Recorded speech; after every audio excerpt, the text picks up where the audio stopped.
Hello guys, நீங்கள் பார்த்துட்டு இருக்கிறது சினிமணி வீடியோ சேனல். இந்த சேனலில் இப்போ என்ன பார்க்க போகிறோம்னு பார்த்தீங்கன்னா, நம்ம பிரபுதேவாவோட நெக்ஸ்ட் ப்ராஜெக்ட்டோட ஒரு ஃபர்ஸ்ட் லுக்கை வந்து படக்குள்ள வந்து லான்ச் பண்ணியிருக்காங்க.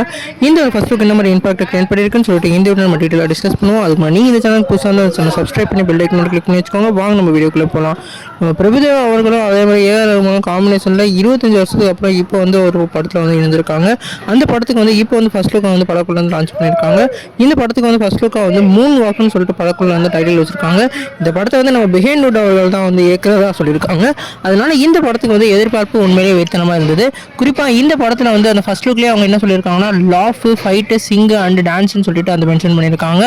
குறிப்பாக இந்த படம் வந்து ஒரு ஃபன் ஃபில்டு மூவியாக இருக்க போது இந்த படத்தில் யோகி பாபு வந்து ஒரு முக்கியமான கதாபாத்திரத்தில் நடிக்க போகிறதா அப்டேட் கொடுத்துருக்காங்க.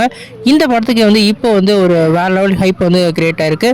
ஏன்னா பிரபுதேவா அவர்களுக்கும் ஏஆர் அவர்களுக்கும் அந்த காம்பினேஷன் இந்த படத்தில் எப்படி ஒர்க் ஆக போகுதுன்னு வெயிட் பண்ணி பார்ப்போம். நீங்கள் இந்த ஃபர்ஸ்ட் லுக் பார்த்தீங்கன்னா உங்களுக்கு என்ன தோணுச்சுன்னு கமெண்ட் பண்ணுங்கள். இந்த சேனல் முழுசாக சப்ஸ்கிரைப் பண்ணுங்கள்.